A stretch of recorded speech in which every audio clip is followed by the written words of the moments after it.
day, everyone. I am James Benchley Buagas alongside with Casey Gadugdug. I'm Mark Williams Yariate. Joshua Igarubay. I'm Micaela Nicole Ruiz. and we are the Group 5 and welcome to our podcast. So, how are you all? Are you guys busy today? We are Busy, good. but good. Yeah. Oh, that's great. So today, we are going to analyze a story. It is all about Footnote to Youth by Jose Garcia Villa. Oh, that's a great story. I want to read and analyze it. Me too. Me too. Okay, calm down everyone. So let's get started to analyze it. On a Sunday afternoon, after a hard day's work in the fields, Dodong tells his father he wants to marry his sweetheart, Thea. Yee, that's so sweet. But he's only 17 years old. Can you imagine that? Oh, and never mind. He is so young. Why does he want to marry at very young age? Well, we're going to find out. After a sumptuous dinner, he spilled out his plan to his father.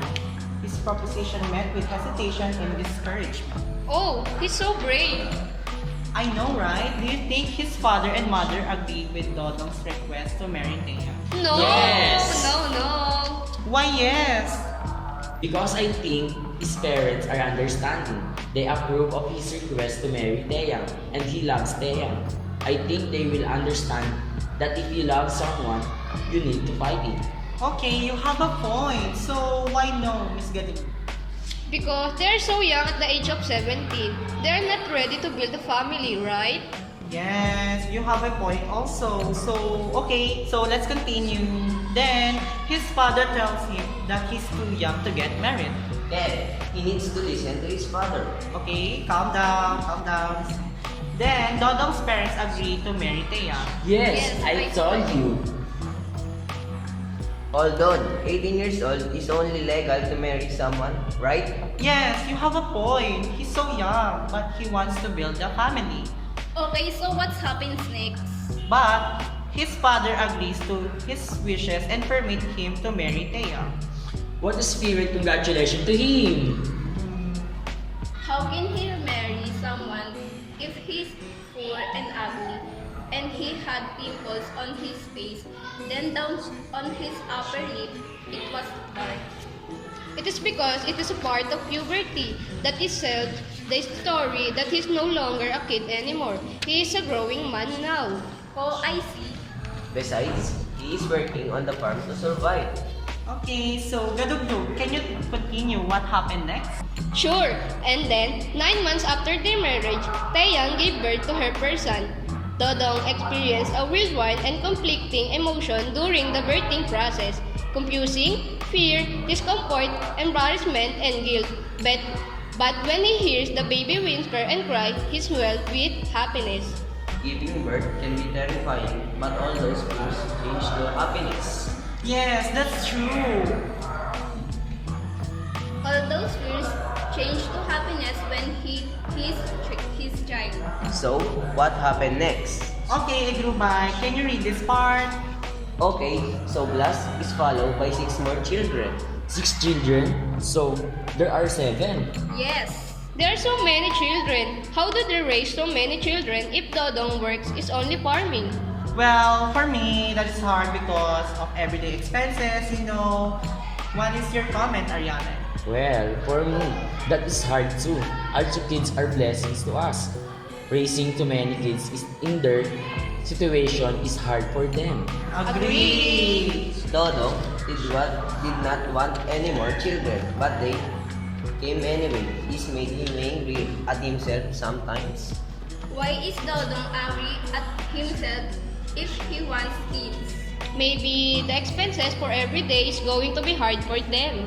The parade of children is also talking its toll on Thea. Agree! Raising 7 children is gonna be hard for Thea, right? She often wishes that she was not married. Oh, although Taeyang loves Dodong, But she loves Dodong. But raising 7 children and Dodong only works in farming, do you think it is enough to survive for the family members? No. No. Right? Diba? Okay, next please. She sometimes wonders if her her life would been better had she married Lucio, a former suitor she rejected because he was 9 years old older than Dodong. Maybe Taeyang regrets marrying Dodong. Maybe because of Dodong work, Taeyang reject Lucio because he's older than Dodong. Ariate, you're next. Well, for the past years, Blas has been 18 years old. One night, he tells his father he wants to marry his girlfriend to Tona like his father before. History repeats itself. Yeah. Dodong does not want Blas to marry. At he's too young, he knows what's going to happen if Blas marries too early. Now, he realized what he did before, right?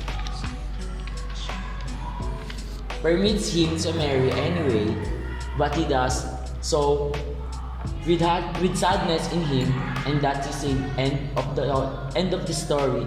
Now, let's analyze the characters of the story. Who is Dodong for us? What are his characteristics? Dodong is the main lead of the story.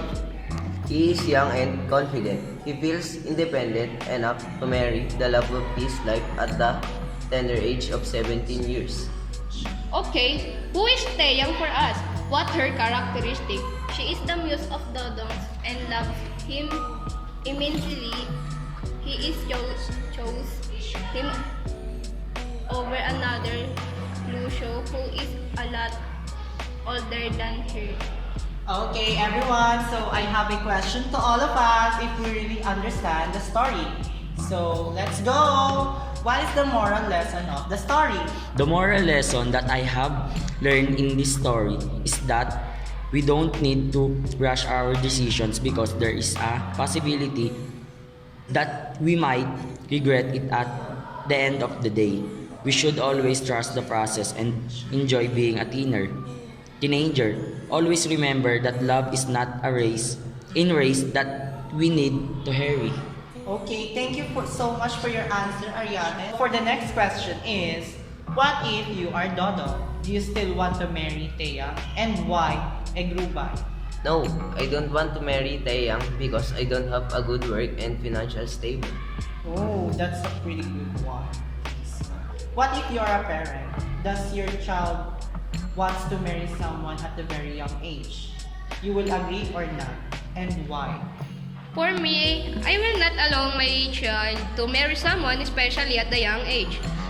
As a parent, have experienced what will happen, and it's not easy to enter a family. I will not agree because I know what is the best for my child, and it's not a bad to enter into a relationship. Should be in the right times. Oh, that's a pretty good answer, Miss Gadugtug. So, thank you so much for that beautiful answer, Miss Gadugtug. So, for the next question is, it is happening in reality? If yes, explain it. Ariane. Yes, this really happens especially in our to-dime day. Other young people quickly enter into a relationship and they don't know what is real meaning of love. So many young people have children early. So it's not a joke enter into a relationship. That one who truly loves the person he likes waits, knows how to endure and according to the meaning of love. Oh, that's a pretty good one, Ariane. So, for the last question, I will answer it on my own.